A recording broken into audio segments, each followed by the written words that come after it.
Hoy hablaremos acerca de lo que son las vías enterales para la administración de medicamentos. Entendemos como vías enterales todas aquellas vías que nosotros utilizamos para poder administrar medicamentos, pero esto utilizando un orificio natural en nuestro cuerpo.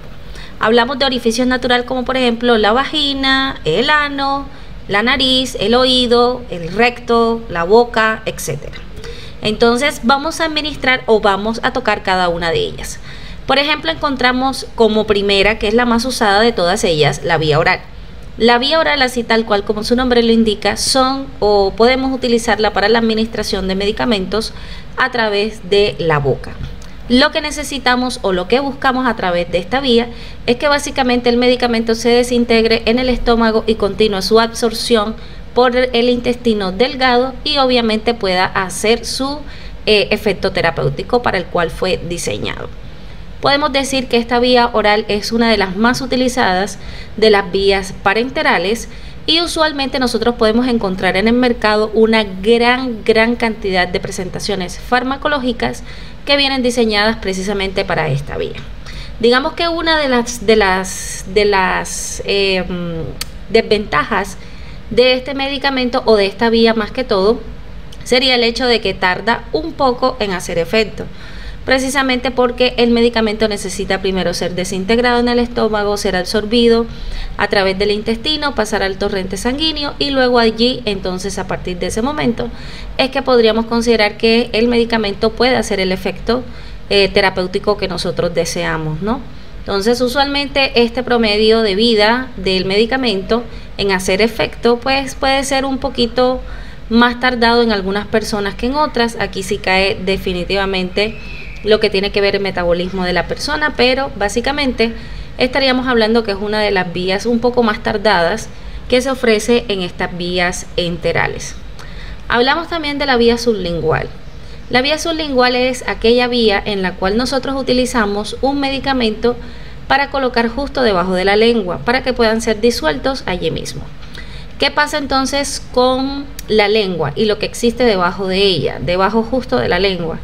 Nosotros tenemos una red de capilares allí que nos pueden servir como si fuese para poder absorber medicamentos de manera más rápida, ¿no? Y que pasen casi que directamente al torrente sanguíneo. Entonces, básicamente estaríamos hablando de que el medicamento o los medicamentos que colocásemos allí van a actuar de manera mucho más rápida que aquellos medicamentos que, por ejemplo, nosotros administramos por vía oral. Entonces ya se podrán imaginar que esta vía sublingual es una vía rápida. De hecho, es una de las vías que nosotros utilizamos, por ejemplo, para la atención de personas que tienen, por ejemplo, crisis hipertensivas, para ayudar a que la tensión arterial baje de manera mucho más rápida que si, por ejemplo, le diésemos al paciente medicamentos de manera oral para que pudieran hacerle efecto. Entonces, usualmente esos medicamentos tardan mucho más, así que se opta entonces por la vía sublingual. ¿Qué es lo que pasa? Que usualmente esta vía no admite una gran cantidad de medicamentos, no podemos aplicar unas grandes cantidades, grandes dosis de medicamentos, precisamente porque el lugar en donde se deposita el medicamento es bastante reducido. No tenemos, a pesar de que existen ahí una red de capilares y de vasos sanguíneos, sí la tenemos, pero tampoco podemos esperar que esta red de capilares y de vasos venosos pues sean bastante, ¿no? Sean en abundante cantidad. Por lo que de pronto podríamos decir que la limitación existe es en el hecho de que como tenemos, digamos que esta red de venosa o capilar es bastante limitada, también podríamos decir entonces que la absorción del medicamento lo es también. Entonces no podemos colocar una gran cantidad de medicamentos aquí justo debajo de la lengua. ¿Qué pasa también? Que nosotros esperamos a que los medicamentos que se puedan colocar aquí justo debajo de la lengua tienen que desintegrarse por sí solos. El paciente no necesita tragar el medicamento, porque una vez que lo trague, obviamente ya el medicamento no se podría considerar de manera sublingual, sino más que todo de manera oral. Entonces el paciente necesita mantener allí con la pastilla o con la droga justo debajo de la lengua hasta que ésta se desintegre por completo. Existen algunos medicamentos que se puedan colocar aquí y que en algunas ocasiones pueden llegar a ser irritantes. Así que esta también podría ser una desventaja, ¿cierto? Que algunos medicamentos que se coloquen justo allí, debajo de la lengua, pueden llegar a ser irritantes para esa área, ¿no? Y la principal ventaja, como se los había dicho antes, es la rapidez. Esta es en realidad una vía bastante rápida. Encontramos también otra vía enteral, encontramos otra vía enteral que sería la vía rectal. La vía rectal, así como su nombre le indica, sería la administración de medicamentos a través del recto. El recto, al igual que digamos que esta parte de debajo de la lengua, lo que es sublingual, aporta también una gran absorción de fármacos. Nosotros podemos colocar medicamentos a través de esta vía y podemos esperar que el fármaco también actúe de manera relativamente rápida. Entonces, usualmente los medicamentos que nosotros colocamos aquí actúan de manera localizada. Es decir, usualmente son medicamentos que van a estar destinados solamente para aliviar algunos síntomas asociados a alguna patología que se encuentre solamente en el área rectal. Pero también se pueden conseguir efectos sistemáticos, como por ejemplo los enemas de antipiréticos en los niños más que todo, aunque eso es una práctica que ya se ha dejado un poquito atrás, está un poco en desuso, pero igual digamos que ante una situación de suma emergencia de pronto se podrían colocar, no se podría hacer. Entonces, para esta vía encontramos varias presentaciones farmacológicas de medicamentos que se pueden pues obviamente utilizar por esta vía, ¿no? El primero de ellos son los enemas. Los enemas son estas presentaciones de medicamentos diseñadas específicamente para el área rectal. Ustedes lo van a notar porque usualmente lo van a notar como si fuese una bolsa de solución endovenosa, pero un poco más pequeña. Y siempre va a tener, digamos que esta cánula, que es la parte final, y esa cánula siempre va a venir lubricada. Siempre va a venir lubricada, porque esta es precisamente la cánula, así como lo ven acá en esta imagen, que se tiene que introducir en el recto del paciente.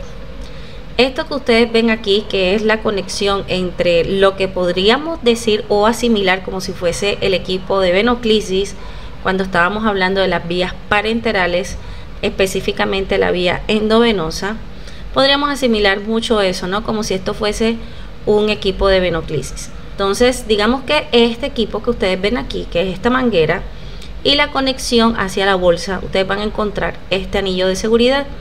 Este anillo de seguridad se tiene que romper, se tiene que partir para poder permitir el líquido o el paso del líquido de la bolsa hacia la cánula y obviamente hacia el recto del paciente. Cuando a un paciente le colocan un enema, siempre hay que mirar por qué se le indica el enema, ¿no? Los enemas pueden ser para diversas cosas. Pueden ser para ser evacuantes, en el caso de, por ejemplo, cuando los pacientes tienen, digamos que sintomatologías asociadas, por ejemplo, con el estreñimiento o la constipación. Son pacientes que se les dificulta mucho ir al baño a defecar y obviamente pues necesitan eliminar las heces que tienen ahí acumuladas en el colon, ¿cierto? Entonces existen estos enemas que son evacuantes, que básicamente lo que hacen es como que aflojar las heces para que pues puedan ser evacuadas, ¿no? Aunque también existen unos enemas que son, digamos, de tratamiento o de diagnóstico más que todo. En el caso, por ejemplo, de el enema por vario, que se utiliza muchísimo en el área de, digamos que de diagnóstico, para poder entonces identificar ciertas patologías que aquejan al paciente en el área pues ya sea del recto o del colon. Entonces podemos encontrar enemas de varios tipos, ¿no? Hay que primero identificar para qué se le manda o cuál es el tipo de enema que se le manda al paciente. Usualmente con los enemas, después de haberlo administrado, después de haberle introducido toda esta cantidad de líquido que tiene la solución, hay que pedirle al paciente que retenga la solución tanto como sea posible, ¿cierto? Es decir, que trate de cerrar bastante bien el esfínter para evitar la salida del enema. Usualmente, entre más tiempo se demora el paciente en retener el enema, pues se espera que actúe mucho mejor. En el caso específicamente de los primeros tipos que hablábamos, que eran los enemas evacuantes, se necesita que este enema, si el paciente lo va a ayudar a evacuar, se necesita que se deje por actuar por cierta cantidad de tiempo para que le dé chance al medicamento de, digamos que de inundar o de mojar, en muy entre comillas, muy bien las heces, es decir, de lubricarlas para que posteriormente puedan ser evacuadas, ¿cierto? Entonces hay que indicarle al paciente que trate de retener el enema tanto como se pueda, para entonces cuando ya definitivamente ya no pueda aguantar más retenerlo, pues entonces hasta ese momento es que pueda ir al baño a defecar. Existen también otro tipo de presentaciones a nivel de estos medicamentos que serían los supositorios. Los supositorios son muy parecidos a lo que son digamos que los óvulos vaginales, en el sentido de que ellos vienen diseñados específicamente para que se derritan con el calor corporal. Así que una de las principales indicaciones que nosotros tenemos para poder manejar estos supositorios es el hecho de que siempre se tienen que mantener en la nevera. Si nosotros dejamos estos supositorios por allí fuera en un ambiente pues normal, y más que todo en estos ambientes en donde nosotros no estamos, que es bastante caluroso, pues al momento de que se abran los empaques, básicamente lo que vamos a encontrar es un líquido. Precisamente por eso, porque ellos vienen diseñados para que se derritan con el calor corporal. Entonces, un cuidado es mantener estos supositorios guardados en la nevera, pues aquellos que obviamente no se van a utilizar de manera inmediata. Básicamente lo que tiene que hacer el paciente es humedecer un poco el supositorio, no mucho, porque recuerden que estos medicamentos se desintegran con cierta facilidad.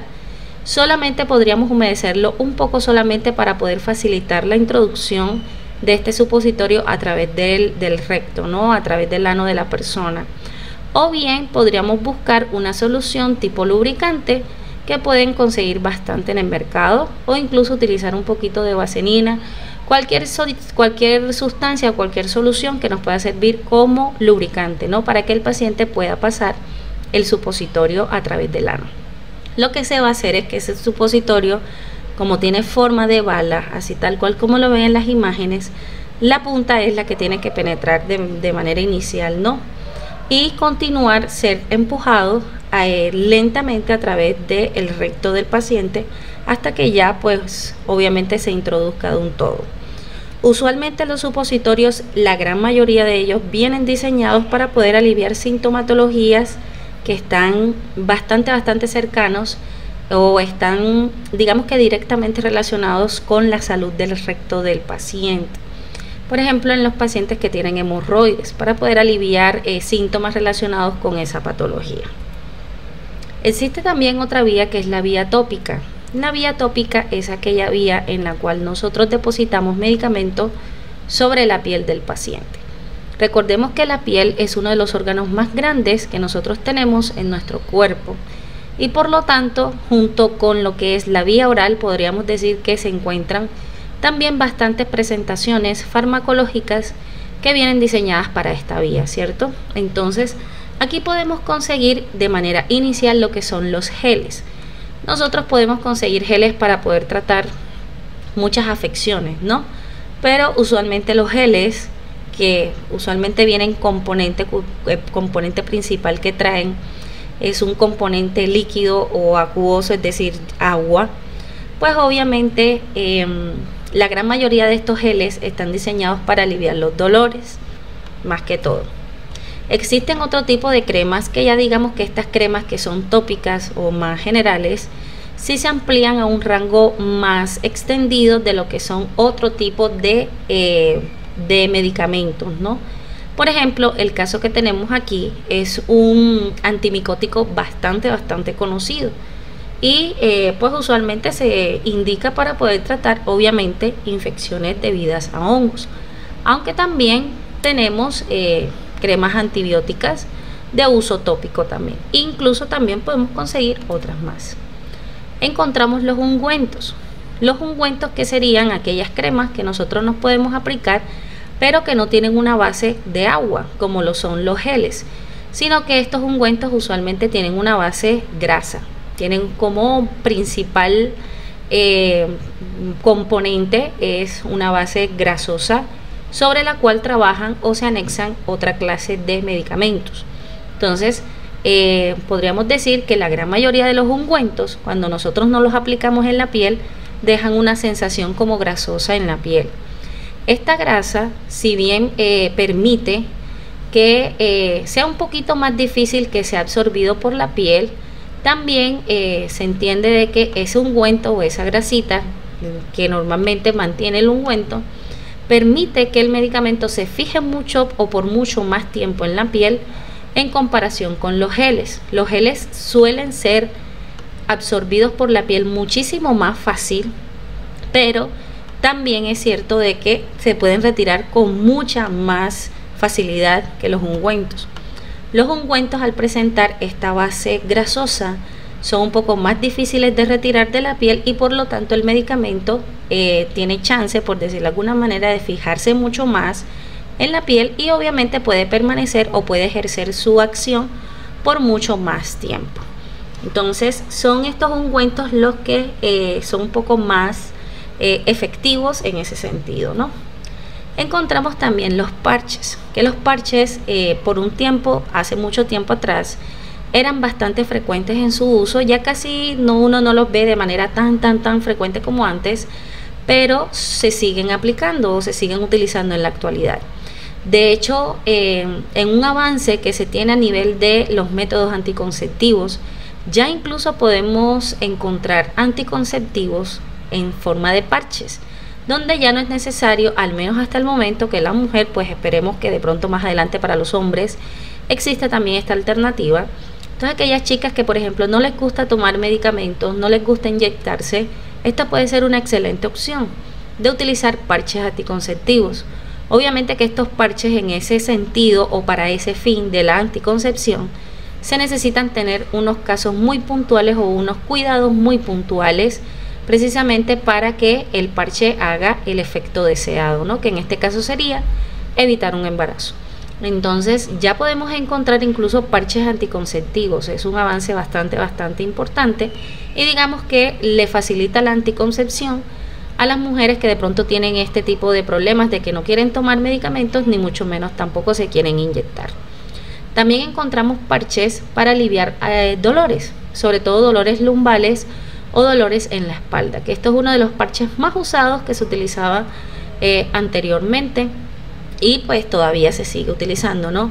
Estos parches incluso ustedes lo pueden ver que en el sector deportivo, en deportistas de alto rendimiento, creo que quizás lo utilizan para poder obviamente aliviar los dolores debido pues al ejercicio de su profesión, ¿no? Encontramos otra vía que es la vía vaginal.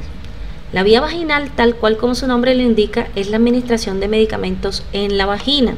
Y estos medicamentos actúan solamente de manera localizada, tal cual como lo vimos, por ejemplo, con la vía rectal, que también son medicamentos que actúan de manera localizada en la gran mayoría.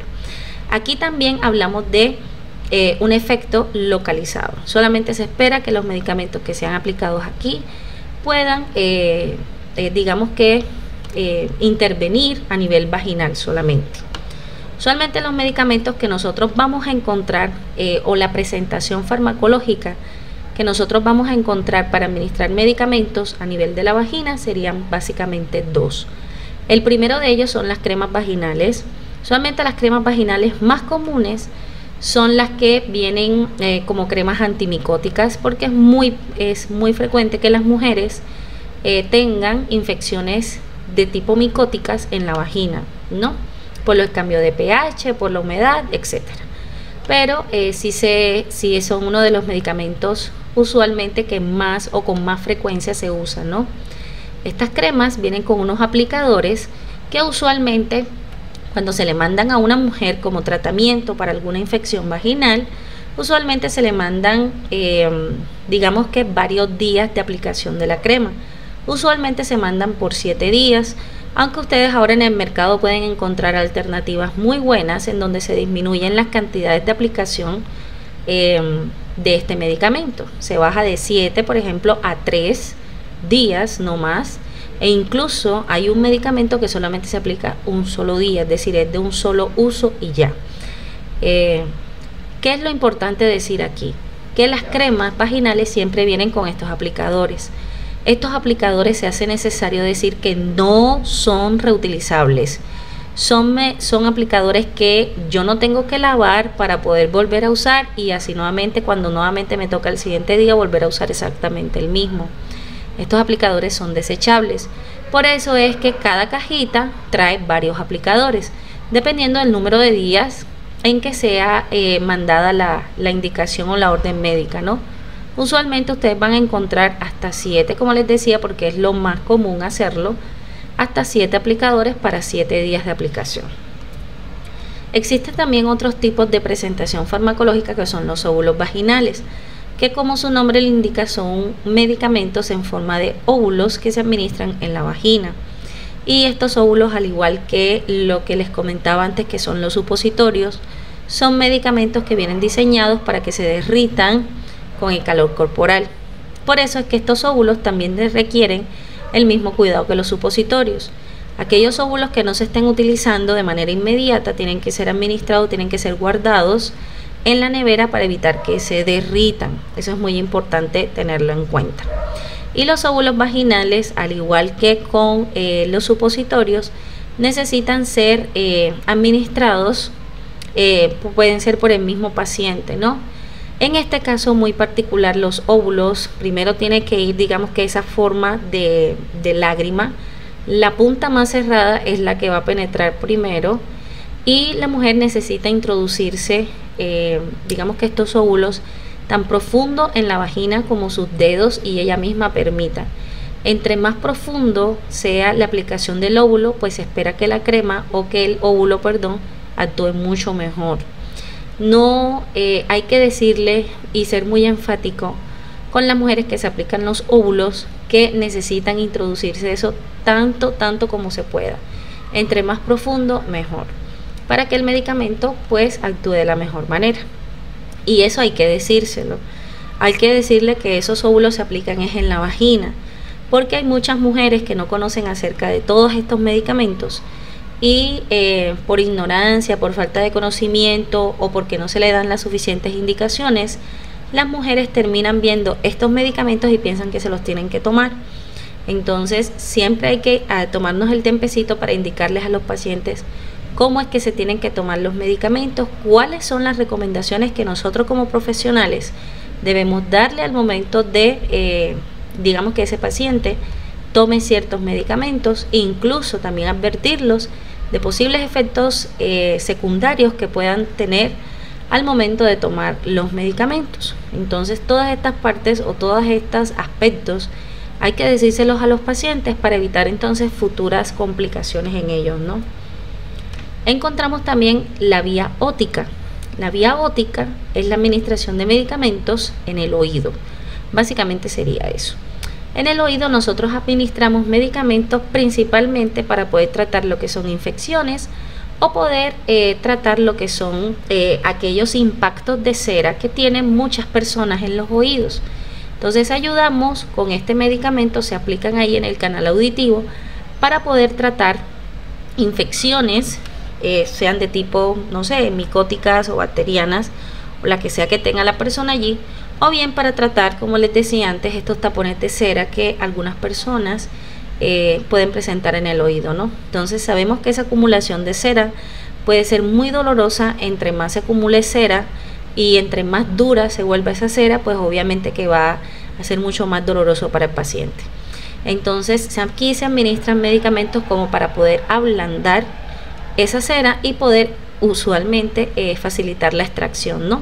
Y eso obviamente lo tiene que hacer un profesional. Hablamos también de la vía oftálmica, que la vía oftálmica es la administración de medicamentos en el ojo. Entonces aquí tenemos en cuenta una serie de cuidados. Usualmente cuando una persona necesita administrarse medicamentos de manera oftálmica es porque en la gran mayoría de las ocasiones tiene alguna infección que necesita ser tratada.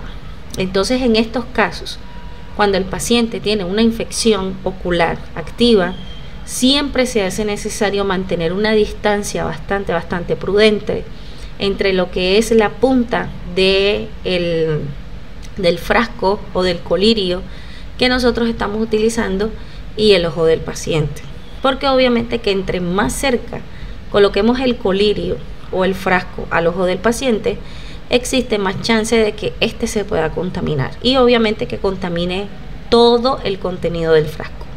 Entonces, cuando el paciente tenga una infección activa, hay que mantener alejado lo que es el frasco para poder evitar esa contaminación, ¿cierto? También podemos aplicar otros medicamentos como para poder aliviar síntomas relacionados con malestar general. Por ejemplo, aquellas personas que tienen pterigio, que es, digamos, que están lo que popularmente se dice carnosidad, o lo que popularmente le conocen las personas como carnosidad. Usualmente esas personas tienen resequedad en los ojos, se colocan los ojos rojos, se les nubla la vista, etcétera. Entonces hay medicamentos diseñados como para poder dar como un lavado, como si fuesen lágrimas artificiales al ojo y mejorar esos síntomas, ¿no? Aunque existen otros medicamentos que también tienen alguna composición química que ayuda a aliviar todos estos síntomas, ¿no? Encontramos también la vía nasal.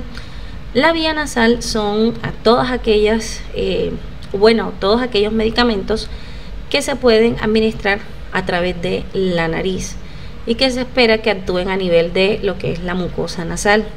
Entonces, ya podemos imaginarnos que las personas, por ejemplo, que tienen problemas respiratorios, por ejemplo, las personas que tienen, no sé, cornetes crecidos, sinusitis, o que necesitan hacerse lavados nasales para poder aliviar, no sé, la congestión nasal, eliminar todas esas secreciones que se puedan estar acumulando allí, pues obviamente vamos a utilizar esta vía, ¿no? Usualmente también esta vía se utiliza, por ejemplo, en los bebecitos que de pronto tienen iras activas, es decir, infecciones respiratorias activas, que acumulan bastantes secreciones en la nariz y se les dificulta mucho la respiración, ¿no? Entonces, en estos casos hacemos unos lavaditos nasales para tratar de despejar estas secreciones de la nariz y obviamente que el menor pueda respirar mejor. Así que bueno, muchachos, esta ha sido la presentación del día de hoy. Muchísimas gracias.